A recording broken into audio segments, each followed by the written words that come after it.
He was 21 years old when the world called him to the beaches of destiny. A young black medic named Waverly Woodson Jr., whose courage would carve a place in history, though the world refused to see it for far too long. It was June the 6th, 1944, D-Day, when the greatest armada ever assembled sailed through the cold gray waters of the English Channel. The sky rumbled with thunder, not from storms but from steel, from the engines of liberation rolling toward the walls of tyranny.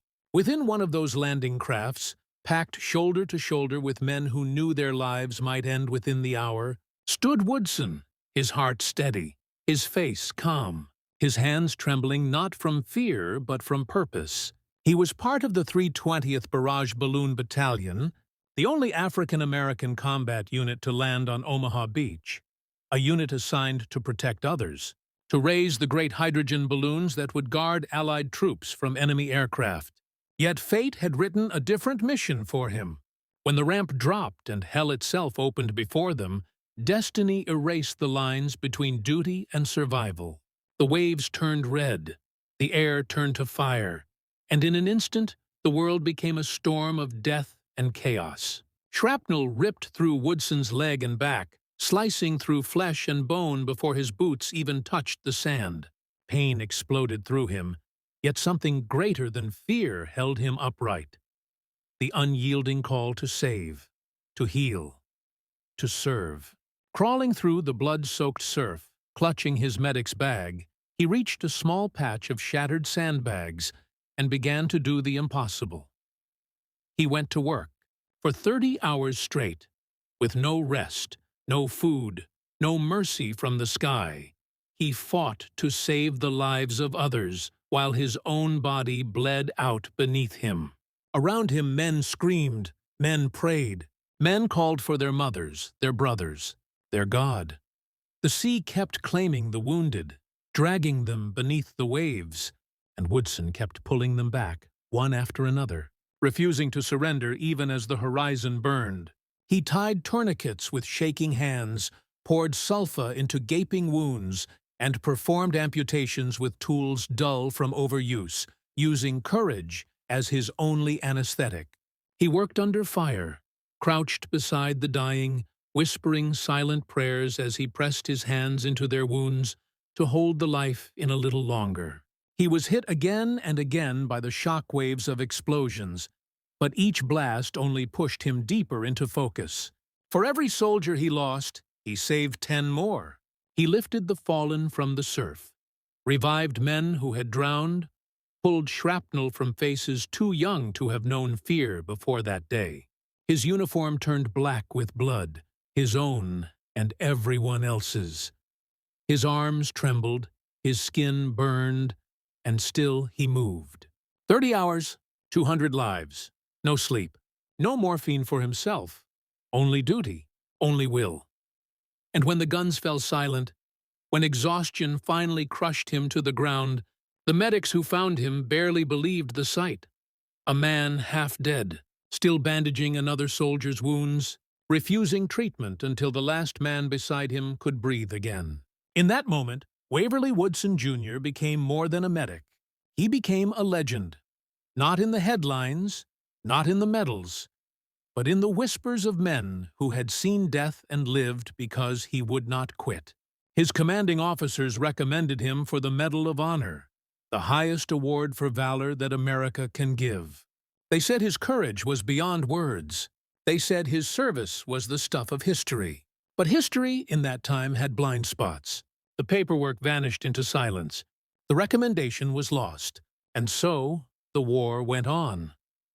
When it ended, when Europe was free and the soldiers came home to parades and handshakes, Waverly Woodson returned quietly to a different kind of battle. The battle of being forgotten. America in 1944 was still divided by the color line, still blind to the full measure of its own heroes. Woodson, like so many African-American soldiers, came home to a country that celebrated freedom abroad but rationed dignity at home. Yet he did not grow bitter. He did not seek revenge. He sought purpose. He studied medicine, worked at the National Institutes of Health, dedicated his life to research, healing, and service. The same steady hands that had saved lives on the beaches of Normandy now served in the quiet corridors of science. He married, raised a family, built a life grounded not in recognition, but in integrity. He never demanded the spotlight. He never shouted his story. But the men he saved never forgot. Decades passed. The world changed. The beaches of Normandy grew quiet again, the tide washing over the same sand that had once run red. Generations were born who knew the date of D-Day, but not the names of the men who made it possible. Yet history, like the sea, has a way of bringing the truth back to shore. In the 1990s, a handful of researchers uncovered the buried records of the 320th Battalion. Among them was the name Waverly Woodson Jr., a medic whose acts of heroism matched, and in some cases surpassed, those of men who had received the Medal of Honor. Testimonies surfaced from soldiers who swore he had saved them under impossible conditions. One described how Woodson had pulled him from the surf, patched his wounds, and told him, "You're going to make it," though Woodson himself was bleeding out. Another spoke of watching him crawl across open ground, dragging the wounded through fire while machine guns tore the beach apart. Their voices rose from the archives like ghosts demanding to be heard.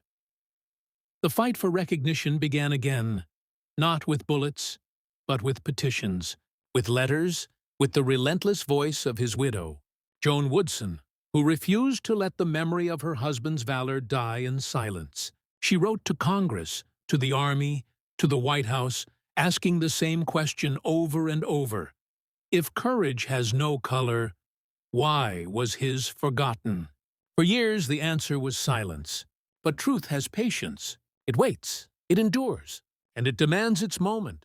In 2024, 80 years after that hellish dawn on Omaha Beach, the United States finally honored Waverly Woodson Jr.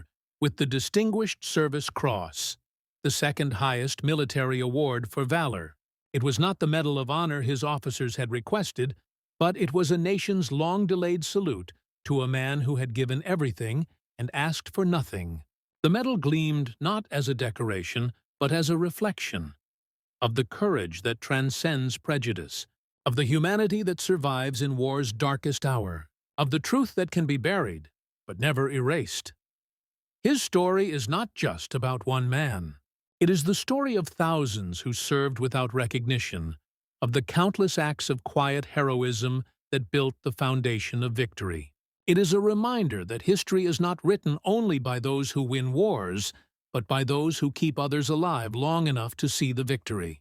It is about the kind of heroism that does not shout, but endures, the kind that bleeds, bandages, and carries on.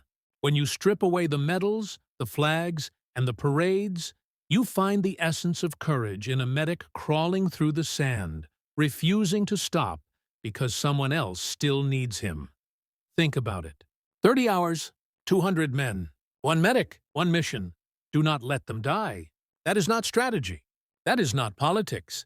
That is the human spirit at its purest form. Raw, relentless, unbreakable. The same spirit that built armies, liberated nations, and carried generations forward. The same spirit that says, even if I am bleeding, even if I am broken, I will not stop until they are safe. That is what separates the brave from the great. The willingness to give everything when no one is watching.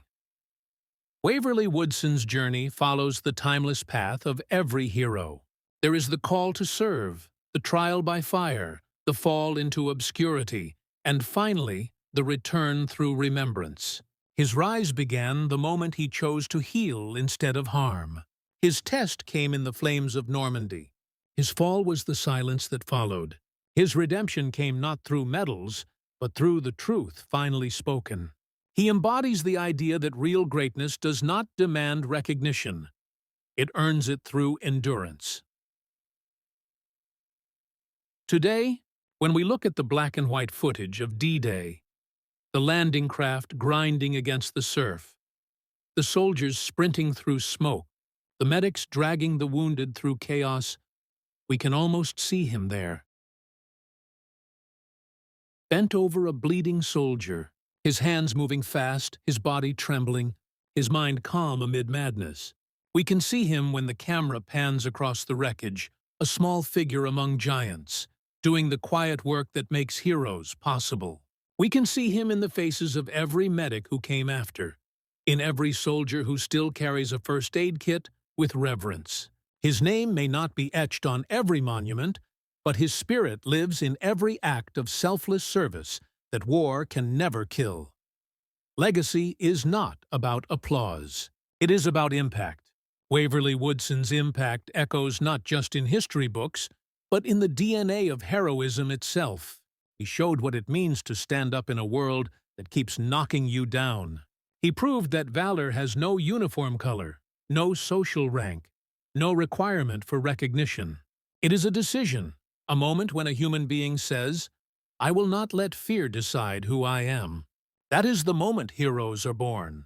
That is the moment nations are shaped. And so the story of Waverly Woodson Jr. does not end with a medal ceremony. It lives on every time someone chooses duty over comfort, compassion over indifference, persistence over despair.